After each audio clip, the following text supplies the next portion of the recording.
the preparation of the piaffe, I like to work the walk a little bit more into a collected walk or a school walk. And the thing about the school walk is that it becomes almost diagonal. So basically we're going to ask the inside hind leg to match up in the same rhythm as the outside front leg.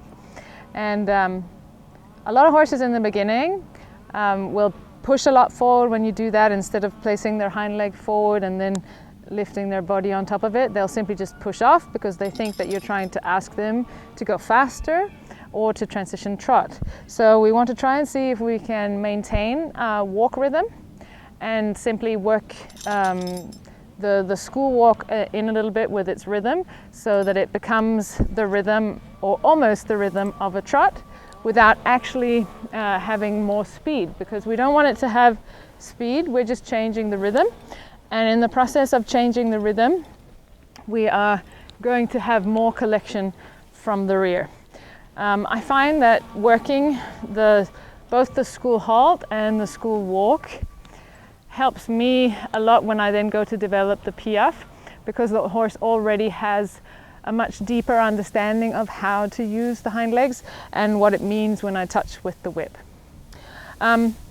But one of the things that will happen when you start working the school halt is that the horse might want to lean in or lean out. So I always start the school halt up against the fence, and then you can do like in one of our other videos where you then start to work all the aids off of the fence again, and you can work the school halt there as well. But this horse, she doesn't have her outside aids completely down, so it's very hard for me to work her straight without her falling out. So that's why we need the fence to act as the outside aids, and that'll help us keep her straight. Okay, so I'm going to start off by lifting her withers a little bit, and then I try to bring the hind leg in the same rhythm as the diagonal leg. So I just kind of tickle her a little bit right there behind her leg, and you can see that she starts to tuck her pelvis. I can also kind of rub her a little bit there, and since she's pretty good, I'm just going to stop her and let her relax. Good. So right now she wasn't pushing at all, so we'll try that again. But if you feel like your horse is pushing a lot when you ask that hind leg to step up, then you simply need to half halt or even perhaps come to a complete stop and lift the withers or back up the horse. Sometimes it's enough just to stop.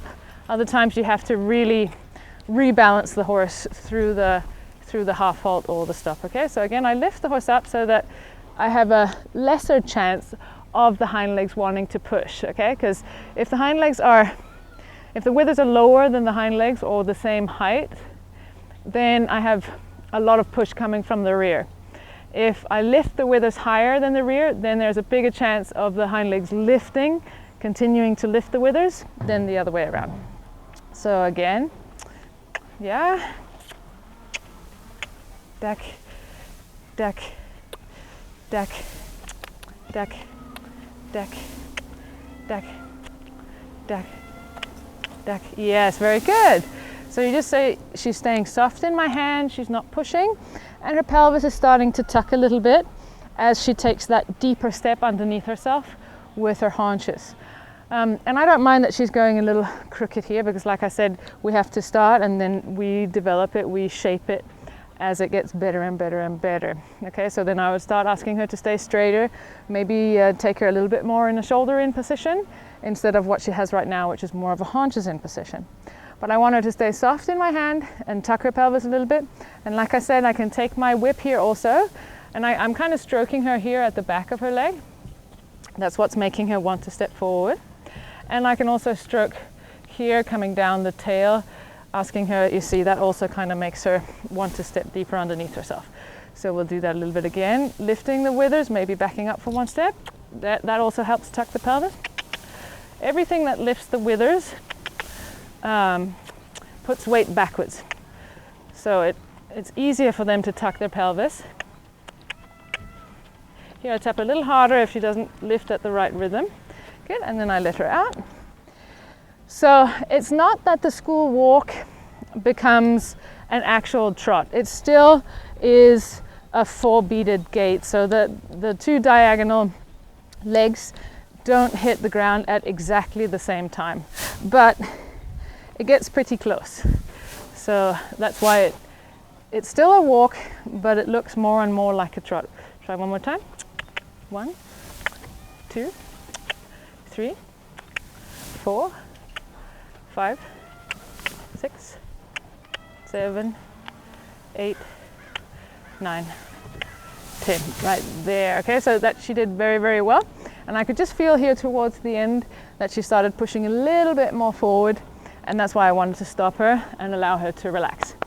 Now she's not getting upset or anything because she's had this done a few times, but in the beginning you might feel, because the horse wants to push and you're trying to half halt the horse and keep them back, that they get a little bit annoyed and they want to push through with their shoulders and keep going, or want to transition trot or something like that.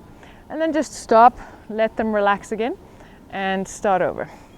So now I'm going to change sides a little bit and see how she does. It's harder for her on the right side, so then you might experience a little bit more pushing. Actually, I'm just going to give her a little cookie because she did do that quite well. Good girl. So remember, whenever you're working an exercise, horses might get frustrated through the learning process. The better you prepare them, the less frustrated they'll get. But there are certain things where their body just doesn't want to cooperate, and so it gets harder for them, and then they get a little frustrated. Here she has a tendency to leave on that right shoulder, so I'm just going to support that right shoulder whenever I can. And you see here she's pushing a little bit more, so I'm just going to stop and try to relax her, because that is my goal all the time, is that she doesn't get upset. 1, 2, 3, 4, 5, 6. There, I'm going to stop her again because she starts to push.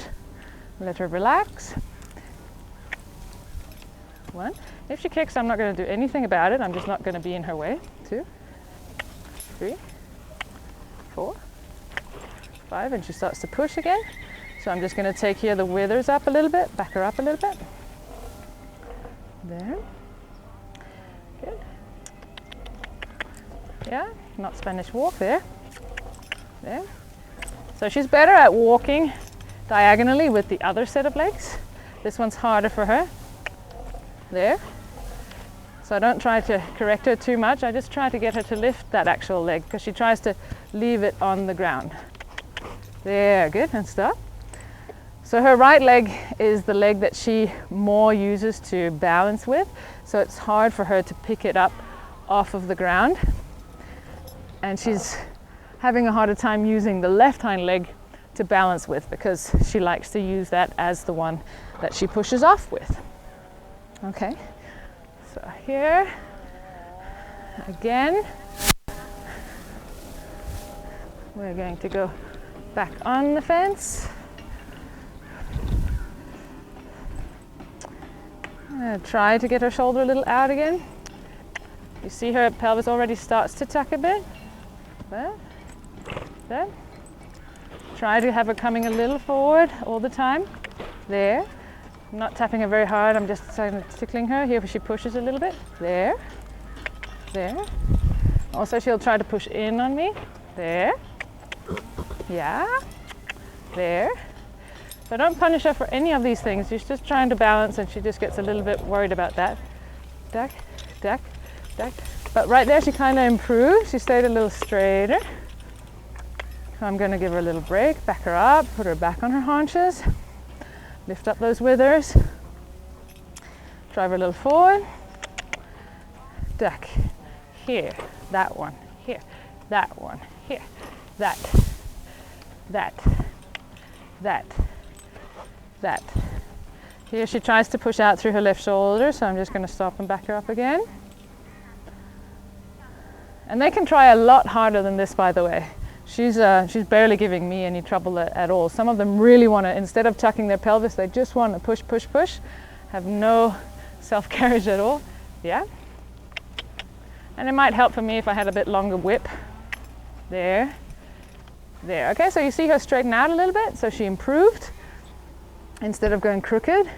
So that's my way of shaping. So every time they get a little bit closer to what I want the end result to be, that's when I give them a little break, even if that meant that they only give me a few steps. There's lots of ruckus going on around here today, so she's being really good. Okay, so here I'm going to do it one more time. And as you see, she's also walking softer. So as they learn to carry themselves better and better, they hit the ground softer, they walk more sort of precisely. There. So I want to have this hind leg come more forward. There, there, there, there, there, there, there, there, there. Keep it moving. There, there. Yes, good. So it tries to take a bit of a shorter step than the other one. There we go, okay? Just trying to improve on that rhythm so that the right hind leg is leaving the ground at the same time as the diagonal front leg and hitting the ground at the same time, and that we're moving a little forward all the time in a walk rhythm without trotting. So if they start trotting, I just slow them down again, put them back into a walk, and then re-ask. Now, it can also be really good to teach the horse to do what's called the goat stance. So I might do that in a separate video, because it simply teaches the horse to bring the hind legs a little deeper underneath them so that they can better understand. But usually the horse will have a tendency to bring one hind leg deeper. In this case, it's the left one, than the other hind leg. So it's really important to work both sides and get them more balanced, because when you go to move on to the piaffe, it's the same problem that's going to occur. You're going to have one side of the horse that's going to want to take a nice big piaffe step that's deep, and then the other side is not going to want to take a big step at all. Okay, and you're going to have the same balancing issues with the horse falling in and out.